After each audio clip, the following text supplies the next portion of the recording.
Olá, seja muito bem-vindo a mais essa aula do curso de Hipnose Clínica.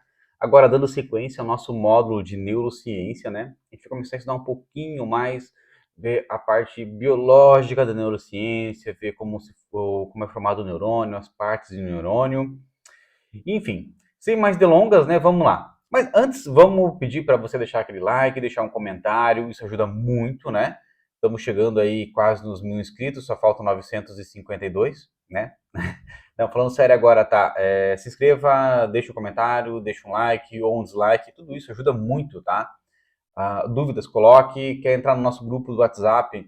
É só clicar no link que vai estar aqui na descrição, tá? Se quiser adquirir os livros dos quais a gente está trabalhando também, os livros, o link está na descrição. São livros muito bons, aos quais eu recomendo, tá? Tem dois livros que a gente está trabalhando muito forte aqui, que é o Terapia Cognitivo-Comportamental, da Judith Beck, e Neurociências, tá? São dois livros que qualquer terapeuta que ler esses dois livros e tirar um tempo para entender vai se tornar um excelente terapeuta. Melhor que a grande maioria que está por aí, tá? Independente da formação. Se é um terapeuta holístico, se é um psicólogo, um psiquiatra. Lendo esses dois livros, você vai se tornar um dos melhores terapeutas que tem, tá? Então vamos lá. Agora sim, sem mais delongas, vamos ver aqui sobre os neurônios. Bom, para começar sobre o neurônio, né, a gente vai ver aqui ó, como se forma uma célula, né? A célula do neurônio, ela é como muito similar a uma célula normal, as outras células, né? Com a diferença que ele tem as ramificações, né? A gente vai dar uma olhadinha aqui ó, numa célula.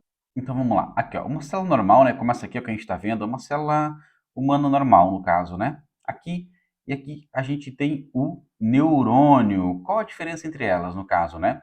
Uma célula comum, ela vai ter todas as três principais partes da célula, no caso, né? Que é a membrana celular, que protege a célula, delimita a célula e protege, né?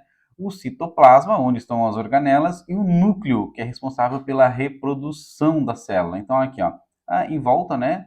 Ah, o a membrana, em volta a membrana, o citoplasma e o núcleo da célula. O neurônio, essa parte aqui ó, do neurônio que a gente está vendo aqui, onde está apontando, essa parte é uma célula comum. A diferença é que ela tem essas ramificações. A gente vai dar uma olhadinha como que elas funcionam e por que que tem essas partes, ok? Vamos lá. Bom, a gente tem os tipos de neurônios, né? A gente tem o neurônio unipolar, ele tem um núcleo e tem uma ramificação. Tem o bipolar, né? Tem duas ramificações.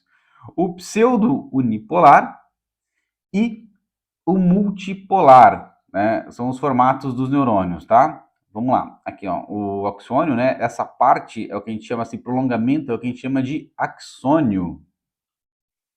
Bom, a anatomia do neurônio. O corpo celular é aquela parte da célula comum, né? Que a gente não precisa entrar muito em detalhes, porque provavelmente você já viu e vai relembrar. A gente tem os dendritos, no caso, né? Que são essas pontinhas, essas ramificações. A gente tem o axônio, que é esse prolongamento aqui. Esse prolongamento é o axônio. A bainha de mielina, tá? São essas partes roxas aqui, né? A bainha de mielina, ela protege o axônio. O impulso nervoso, ele vai pulando entre esses espaços aqui, ó. Ele tem uma corrente elétrica onde ele vai pulando entre esses espaços.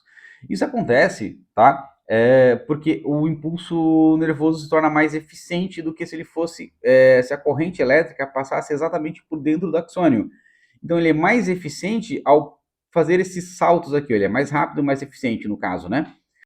Uma curiosidade interessante, tá? É a velocidade do impulso nervoso. Por causa da bainha de mielina. E esses saltos que o impulso nervoso tem que dar, a velocidade dele é de 400 quilômetros por hora. Ele é uma viagem, por exemplo, eu estou no norte de Santa Catarina, eu chegaria próximo de São Paulo em 1 hora. Então, se não houvesse a baía de mielina e esse impulso nervoso eu tivesse que percorrer todo o neurônio sem esses saltos, a velocidade seria de 4 quilômetros por hora. Então, a gente está indo de 4 para 400 quilômetros por hora por causa da bainha de mielina. E a gente tem aqui onde vão acontecer as sinapses, né? Aqui são essas pontinhas aqui, ó, seriam os botões pré-sinápticos, que vão liberar o neurotransmissor, que vai se conectar com outro neurônio, vai se conectar nessa parte aqui, onde vão estar os botões pós-sinápticos. Indo em frente, aqui, ó, aqui mostrando, né, a conexão entre o neurônio, como funciona essa conexão, né? Aqui era para rodar um videozinho e não está rodando, mas tudo bem, vamos lá. Aqui, ó, passando são as sinapses, né, carregando aqui as sinapsezinhas, né, o neurônio fazendo suas conexões, tá? Existem neurônios que se conectam fisicamente, mas aqui também a comunicação é mais eficiente, tá? E na maior parte, tá? Vamos trabalhar dessa forma, vamos resumir um pouquinho, né? A gente vai trabalhar as fendas sinápticas, tá? São esses espacinhos aqui, ó, entre os neurônios, onde libera o pré-sináptico, libera o neurotransmissor e o pós-sináptico faz a captação dele. Aqui também, né, mostrando a fenda sináptica de uma maneira mais próxima, tá? Aqui dentro a gente tem as vesículas, né, onde são produzidos os neurotransmissores, eles são liberados e vão ser recebidos pelo neurotransmissor pós-sináptico. Aqui, ó, uma imagem de como os receptores, como são os receptores sinápticos, né? Aqui ó, a gente tem uma membrana que protege o neurônio, no caso, né? Então aqui, ó, a gente tem essa membrana exterior, a gente tem essa membrana aqui, ó, essas partes roxas, né? A membrana interior, e a gente tem essa camada de gordura que ela serve para proteger o neurônio. Isso aqui é a entrada do neurônio. Ó, a gente percebe aqui, ó, os neurotransmissores chegando e eles vão passando por aqui, né? Os receptores pós-sinápticos vão recebendo esses neurotransmissores e eles vão entrando e dentro da célula, no caso, né? Então, só para mostrar aqui, dar um zoom, né? Como que seria o receptor. Isso aqui está em um botão sináptico, alguns receptores dentro de um botão sináptico, dentro de um receptor pós-sináptico, tá?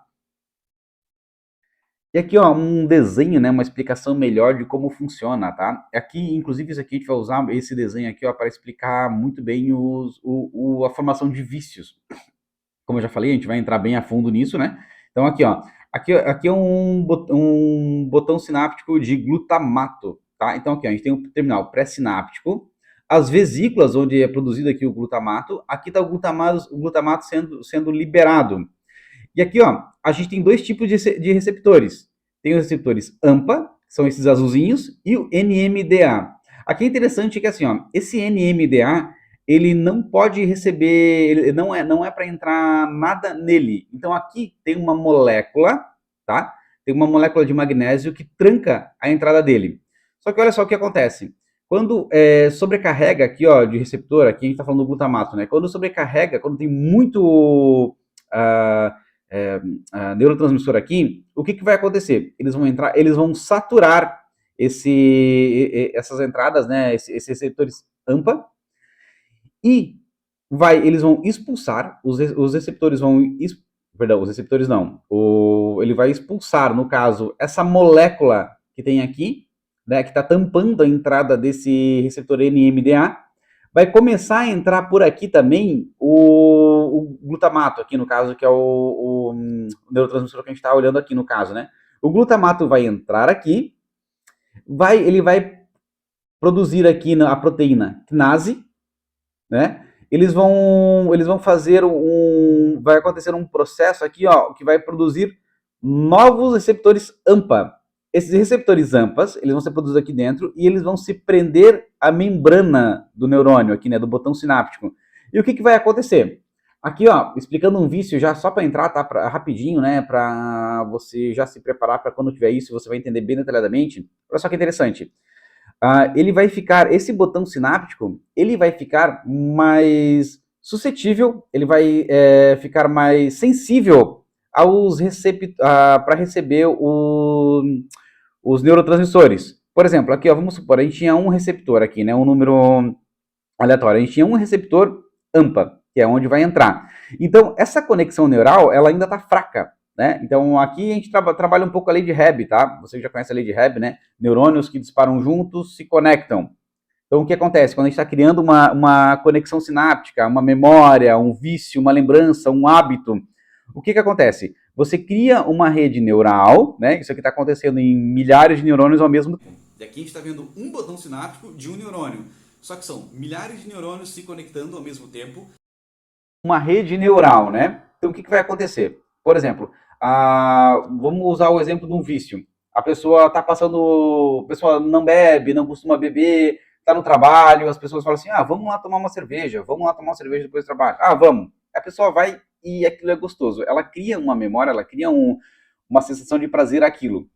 Então, ela vai estar deixando isso aqui, ó, vai produzir, ela vai ter uma enxurrada de neurotransmissores aqui.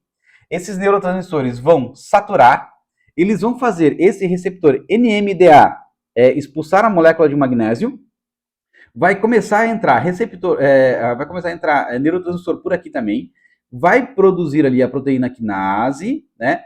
Vai fazer esse processo, vai produzir mais receptores AMPA, eles vão se prender na membrana do botão sináptico.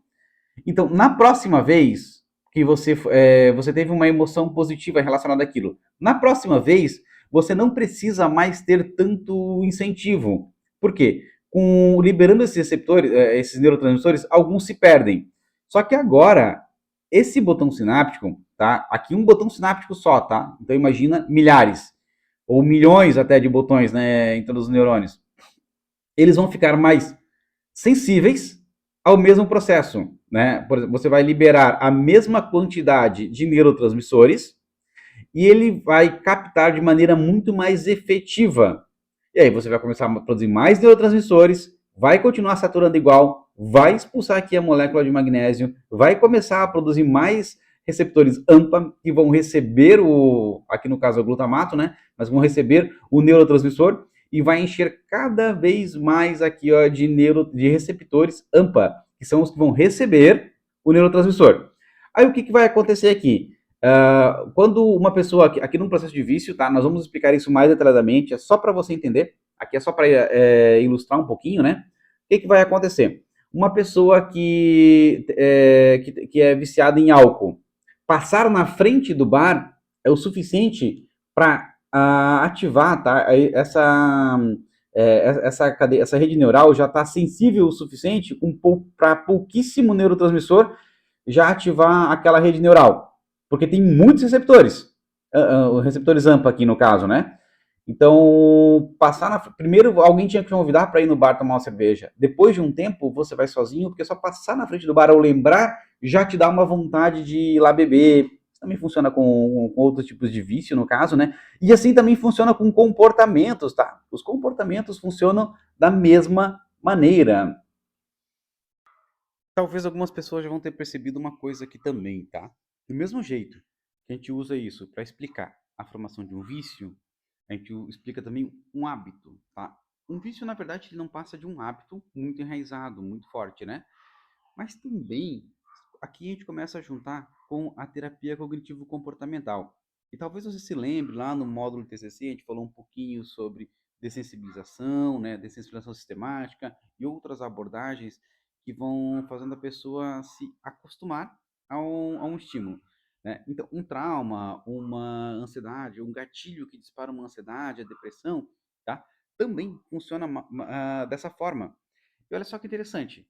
Na terapia, a gente vai fazendo a pessoa se acostumar com aquele estímulo aversivo, a gente vai ensinando ela a lidar, ela desenvolver mecanismos para lidar com aquilo que atrapalha o dia a dia dela, que impede que ela tenha uma vida produtiva, uma vida funcional. A gente está criando novos hábitos na vida dela e uma nova forma de perceber o mundo, tá? E é isso que a gente está fazendo no cérebro dela. Lá nas conexões sinápticas, a gente está modificando, tá, estruturalmente o cérebro dela.